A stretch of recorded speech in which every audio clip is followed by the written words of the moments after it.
Hello बच्चों, नमस्ते। कैसे हैं आप सभी? उम्मीद है शानदार होंगे और शानदार तरीके से अपनी पढ़ाई को कर रहे होंगे। बच्चों, मैं आपका भाई नीरज यादव स्वागत करता हूं आपके अपने परिवार तैयारी विद नीरज में। बच्चों, लास्ट क्लास पे हम लोगों ने कुछ ऑब्जेक्टिव क्वेश्चन किए थे। उसी कड़ी में कुछ ऑब्जेक्टिव क्वेश्चन मैं आज आपके सामने लेके प्रस्तुत हुआ हूँ। एक एक करके आइए उन सभी प्रश्नों को देखते हैं। देखिए, पहला प्रश्न बच्चों कह रहा है, यदि m बराबर 5 और n बराबर m+5 है तो √m² प्लस m² का मान होगा। विकल्प दे रखे हैं हमारे पास।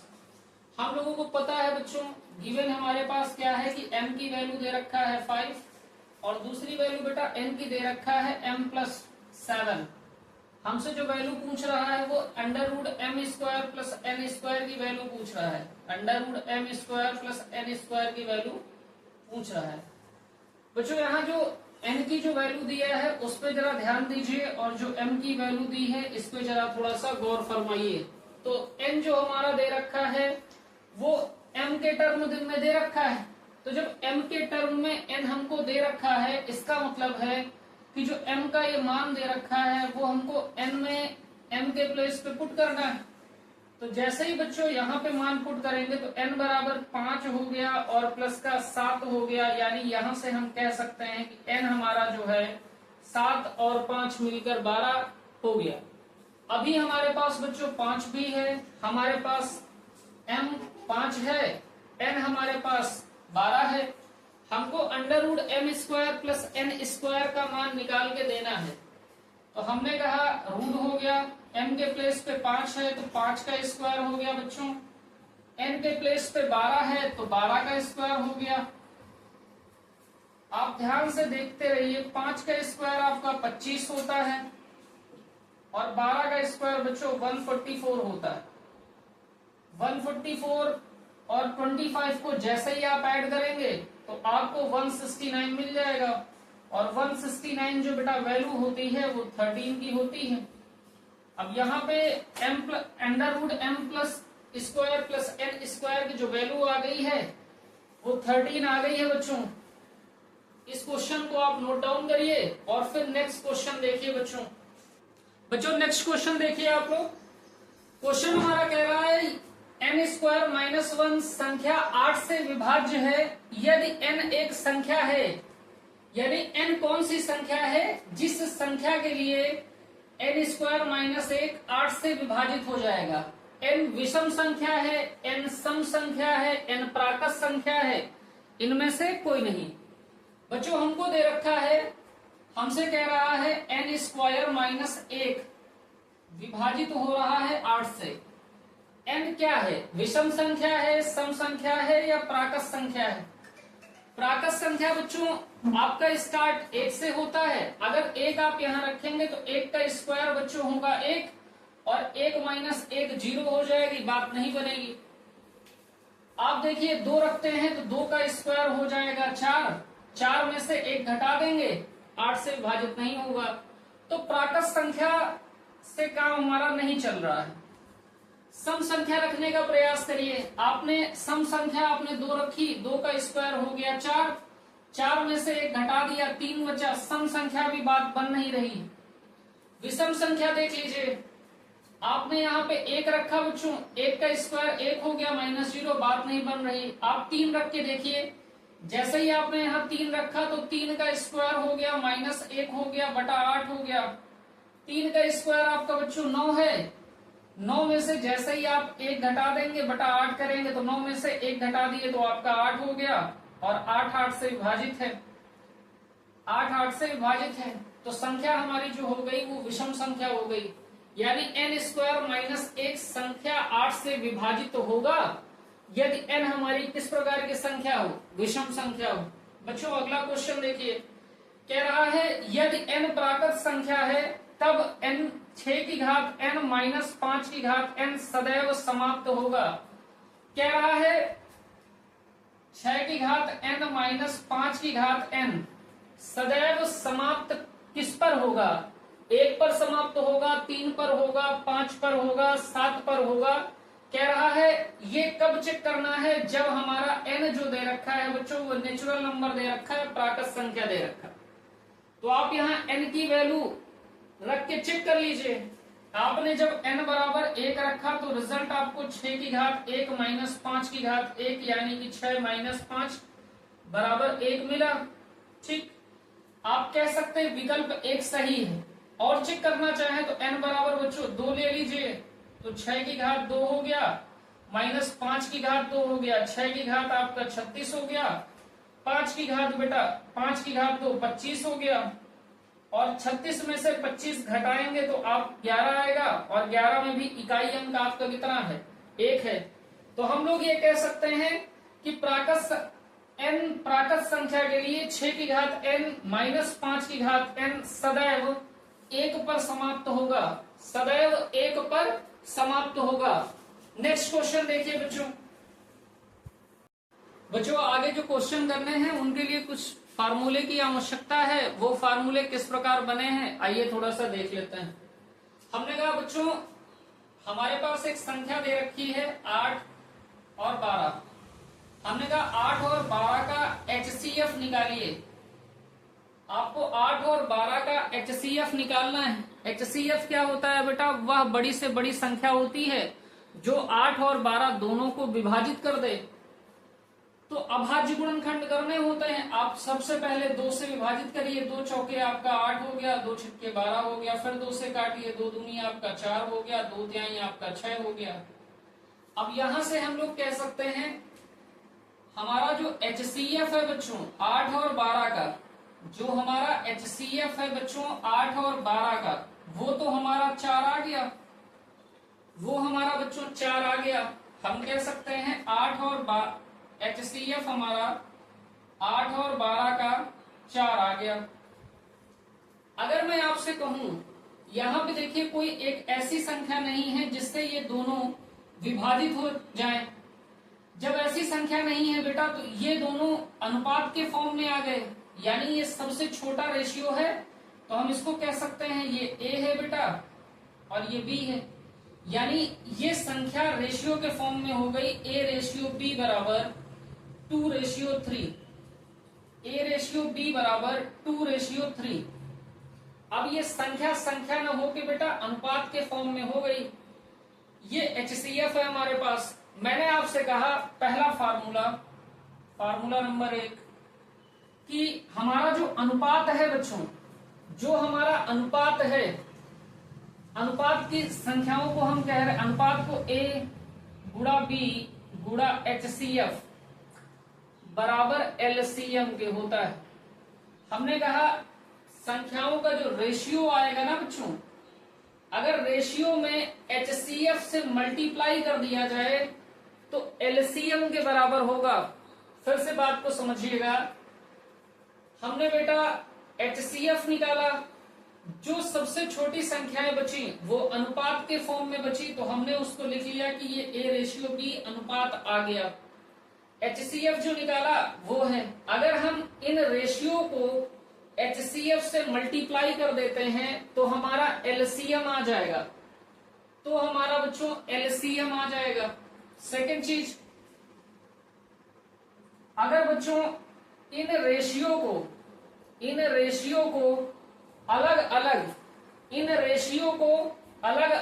HCF से मल्टीप्लाई कर दिया जाए, HCF से अलग अलग मल्टीप्लाई कर दिया जाए, इन दोनों रेशियो को HCF से मल्टीप्लाई कर दिया जा रहा है, दोनों रेशियो को गुणा किया जा रहा है, तो हमको संख्याएं प्राप्त होंगी,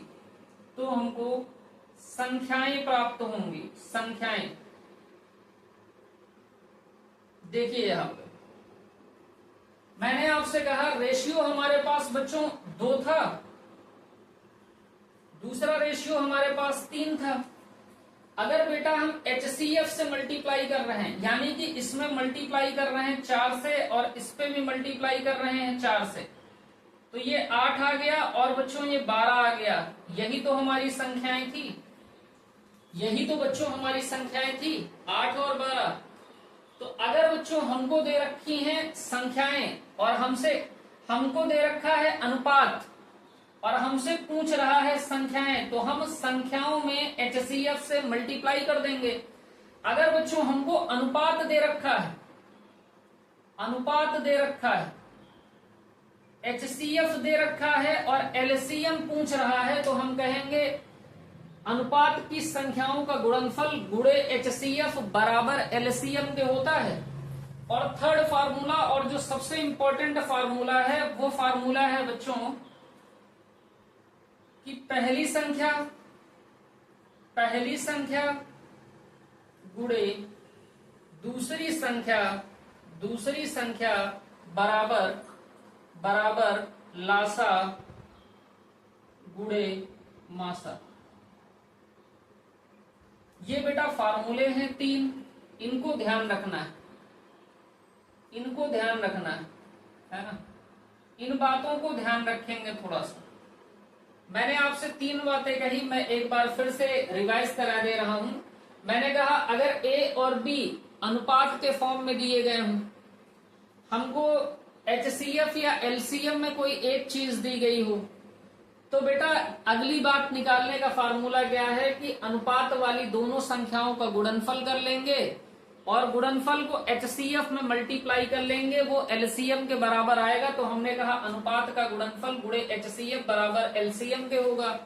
अगला फार्मूला है हमारा पहली संख्या गुणे दूसरी संख्या बराबर लासा गुणे मासा होता है। अगला फार्मूला हमारा है कि अगर बेटा हमको अनुपात दे रखा है, ये क्या है, आप कहेंगे ये अनुपात है, ये B क्या है, तो आप कहेंगे ये अनुपात है। ये देखिए A और B क्या है, अनुपात। अनुपात में अगर HCF से गुणा कर देंगे तो संख्या मिलेगी। अनुपात हमारा 2 है, HCF हमारा 4 है, गुणा कर दिया 8 मिल रहा है, 8 ही तो संख्या है हमारी। अनुपात हमारा 3 है, HCF हमारा 4 है, गुणा कर दिया तो 12 आ रहा है, 12 ही तो हमारा संख्या है। इतनी सी बात मुझे आपको बतानी थी। अब आप क्वेश्चन करने के लिए पूरी तरह से प्रिपेयर हैं। आइए एक एक करके कुछ क्वेश्चन करके देखते हैं। बच्चों देखिए, कह रहा है यदि A व 18 का LCM 36 तथा HCF 2 है। कहने का मतलब है कि LCM A,18 का दे रखा है बेटा 36 और HCF दे रखा है A,18 का 2। हमसे कह रहा है तो A का मान होगा, अभी मैंने आपको एक फार्मूला बताया है, कि पहली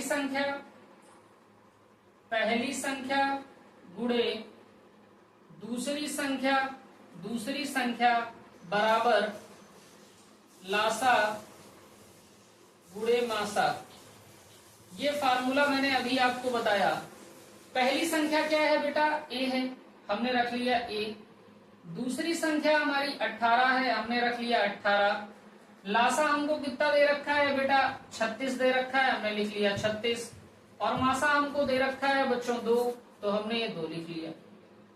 A के साथ में 18 इधर गुणा में है, इस साइड जाएगा तो भाग में, तो A बराबर हो गया 36 गुणे 2 और बटे 18। 18 एकम 18, 18 दूनी 36, तो बेटा 2 गुणा 2 यानी A का जो मान आया वो कितना आ गया है, 4। तो हमारा जो बेटा A की वैल्यू आ गई है वो कितनी आई है, तो आप कहेंगे 4 आ गई। बच्चों A विकल्प हमारा सही जवाब हो गया। अगला क्वेश्चन हमसे कह रहा है दो संख्याओं का मासा 27 है। दो संख्याएं हैं कोई, उनका मासा 27 है। कह रहा उनका लासा 62 है, उनका जो लासा है वो 62 है। कह रहा यदि उनमें से एक संख्या 54 है तो दूसरी संख्या ज्ञात कीजिए। सेम क्वेश्चन है बेटा, ये प्रैक्टिस के लिए मैंने आपके लिए रख लिया है। ये फॉर्मूला सेम लगेगा, पहली संख्या गुणे दूसरी संख्या बराबर लासा गुणे मासा। ध्यान दीजिए बच्चों, हमको एक संख्या निकालनी है, एक संख्या दी गई है, दूसरी संख्या निकालनी है। तो बेटा जो संख्या दे रखी है वो 54 दे रखा है। दूसरी संख्या जो निकालनी है बच्चों उसको हमने मान लिया है x। हमको लासा दे रखा है बेटा 62 और जो मासा हमको दे रखा है वो 27 दे रखा है। 54 इधर गुणा में है, उधर जाएगा भाग में, तो x बराबर हमारा हो गया 62 गुणे 27 बटे 54। आप ध्यान दीजिए 27 से करना 27 और 27 दूनी आपका 54 हो गया, 2 एक अन्नम 2, 2 तिहाई आपका 6 हो गया, 2 एक अन्नम 2। x का जो मान आ गया बेटा वो 31 आ गया।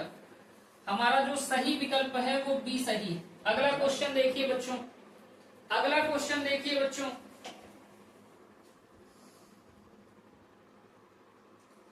अगला क्वेश्चन देखिए बच्चों, कह रहा है दो संख्याओं का अनुपात 3:4 है, उनका मासा 4 है, तो संख्याएं क्या होंगी। हमने अभी आपको बताया था कि अगर बच्चों अनुपात हमको दे रखा है और संख्याएं हमसे पूछ रहा है, तो अनुपात को अलग अलग बेटा, अगर हमको संख्या पहली संख्या चाहिए, पहली संख्या चाहिए, तो हम अनुपात को HCF से गुणा कर देंगे, और दूसरी संख्या हमको चाहिए, दूसरी संख्या चाहिए, तो दूसरे वाले अनुपात को, प्रथम रेशियो को प्रथम अनुपात और द्वितीय अनुपात, यानी हम ऐसे लिखें बेटा, इसको ऐसे ना लिखिए। हम लोग कह सकते हैं कि अगर हमको अनुपात से संख्या पर चलना है, तो हमको पहली संख्या के लिए जो हमारा अनुपात का a है, अनुपात का ये a हो गया और अनुपात का ये बेटा b हो गया। तो हमको अगर पहली संख्या चाहिए, तो हमको पहले अनुपात को और HCF को गुणा कर लेना है। तो पहली संख्या 4 गुणे 3 बराबर हमारी हो गई 12। हम दूसरी संख्या की बात अगर करते हैं, दूसरी संख्या की अगर बच्चों बात करते हैं, तो हम कह सकते हैं जो हमारा रेशियो दूसरा है ना, बी पोर्शन, अगर बी को हम यानी 4 को हम गुणा कर दें HCF के साथ, तो हमारी दूसरी संख्या आ गई। तो हम कह सकते हैं कि अनुपात को बेटा HCF में अगर अलग अलग मल्टीप्लाई कर देते हैं, अनुपात को अगर अलग अलग HCF से मल्टीप्लाई कर देते हैं, तो संख्या आ जाएगी। हमने पहली संख्या के लिए क्या किया है, a को HCF से मल्टीप्लाई कर दिया है, a हमारा 3 दिया है, HCF हमारा 4 दिया है, 3 और 4 का मल्टीप्लाई कर लिया है, 12 आ गया है। अनुपात में b है बेटा, b को हमने HCF से मल्टीप्लाई कर दिया है, 4 गुणा 4 यानी हमारा 16 आ गया है। तो हमारा जो विकल्प, हमारी जो संख्याएं हो गई वो 12 और 16 हो गई। 12 और 16 बच्चों हमारे दूसरे विकल्प में सही है, तो विकल्प 2 हमारा सही हो गया। सेम सवाल मैंने दूसरा आपके लिए रख रखा है कि दो संख्याओं का अनुपात 6:7 है और उनका मासा 8 है, तो संख्याएं क्या होंगी। फिर वही सेम बेटा, पहली संख्या अगर हमको निकालनी है, पहली संख्या निकालनी है और दूसरी संख्या निकालनी है। मैंने आपसे कहा कि संख्या अगर निकालनी है तो अनुपात को HCF से अलग अलग गुणा कर लीजिए, अनुपात को HCF से अलग अलग गुणा कर लीजिए, तो हमें संख्याएं प्राप्त हो जाएंगी। तो अनुपात हमारा 6 है, HCF हमारा 8 है, अनुपात हमारा 7 है और HCF हमारा 8 है। 8 से 6 को गुणा कर लेंगे तो 8 छिक्के 48 हो गया, और 7 से 8 को गुणा कर लेंगे बच्चों तो 56 हो गया। तो हमारा जो संख्याएं हो गई वो 48 और 56 हो गई। विकल्प बच्चों हमारा सी सही है। अगर हमारे पास अनुपात दिया है, हमारे पास HCF दिया है, संख्या तक जाना है, तो अनुपात को अलग अलग HCF से गुणा कर देंगे तो आपको संख्याएं प्राप्त हो जाएंगी। अगला क्वेश्चन देखिए बच्चों, अगला क्वेश्चन देखिए अगला क्वेश्चन कह रहा दो संख्याओं का अनुपात 2:3 है, उनका मासा 5 है। कह रहा तो उनका लासा होगा। अभी तक हम लोगों ने क्या किया था, हमारे पास अनुपात दिया था, HCF दिया था, तो हम लोगों ने ज्ञात कर लिया था संख्याएं। अभी एक स्टेप बच्चों और आगे चलना है, उसका बेटा लासा भी लेके इस बार दिखाना है। देखिए हमको संख्या तक चलना होता था, तो संख्या हमको अगर निकालनी होती थी तो मैंने आपसे क्या कहा था, संख्या हमको निकालनी है तो मैंने कहा था अनुपात को HCF से अलग अलग गुणा कर दीजिए। अनुपात हमारा 2 दे रखा है, HCF हमारा 5 दे रखा है, तो 5 दूनी हमारा 10 हो गया। अनुपात हमारा 3 दे रखा है, HCF हमारा 5 है, तो 5 और 3 का गुणा 15 हो गया। तो संख्याएं जो हमें प्राप्त हो गई बच्चों वो 10 और 15 प्राप्त हो गई। अभी हमको 10 और 15 का निकालना है बच्चों एलसीएम। 2 से इसको आप काट लीजिए, 2 से जैसे ही काटेंगे 2 पंचे 10 हो गया, ये 15 हो गया। फिर आप इसको 3 से काटिए तो 5 वैसे का वैसे रहेगा, और यहाँ 3 पचे 15, 5 से काट लीजिए, आगे विभाजित तो होगा ही नहीं। तो ये आपका कितना हो गया बच्चों, तो आप कहेंगे 2 हो गया, गुणे में 3 हो गया, गुणे में 5 हो गया। तो आपने कहा 2 तिहाई 6 हो गया, और 6 पंचे 30 हो गया। तो जो एलसीएम आ गया बच्चों वो आपका कितना आ गया, 30। विकल्प आपका बी सही है। अगला सवाल देखिए, कह रहा दो संख्याओं का एलसीएम लासा दिया है 60, मासा दिया है बच्चों 6। कह रहा यदि एक संख्या 30 है तो दूसरी संख्या ज्ञात कीजिए। फार्मूला क्या लगेगा, आप जानते हैं फार्मूला क्या लगेगा। इस सवाल को आप मेरे से पहले कॉपी में करिए। पहली संख्या गुणे दूसरी संख्या बराबर लासा गुणे मासा, बराबर लासा गुणे मासा, बराबर लासा गुणे मासा। बच्चों हमको लासा दे रखा है 60, हमको मासा दे रखा है बच्चों 6। पहली संख्या भी हमको दे रखा है, क्या रखा है 30 है। दूसरी संख्या निकालनी है, इसको हम लोग x मान लेते हैं। 30 यहाँ गुणा में है, उधर जाएगा भाग में, तो x बराबर हो गया 60 गुणे 6 बटा 30। तो 30 से कन्नम 30 हो गया, 30 दूनी 60 हो गया, तो x बराबर 2 गुणा 6 हो गया, और 2 छिक्के 12 हो गया। यानी जो हमारी दूसरी संख्या थी बच्चों वो 12 थी। विकल्प हमारा बच्चों डी सही है, विकल्प हमारा डी सही है। तो बच्चों मैक्सिमम टू मैक्सिमम इसी टाइप के क्वेश्चन आपके बन सकते हैं। 3 वीडियो में मैंने आपको ऑब्जेक्टिव क्वेश्चन बहुत बढ़िया तरीके से करा रखा है। अगर किसी क्वेश्चन में कहीं आपको कोई डाउट रहता है तो आप कमेंट बॉक्स में अपने उस डाउट को लिखिए, मैं उसको स्वयं ही सॉल्व कर दूंगा। तो आज की क्लास यहीं तक रखते हैं, अगली क्लास में आपसे मुलाकात होगी। जय हिंद।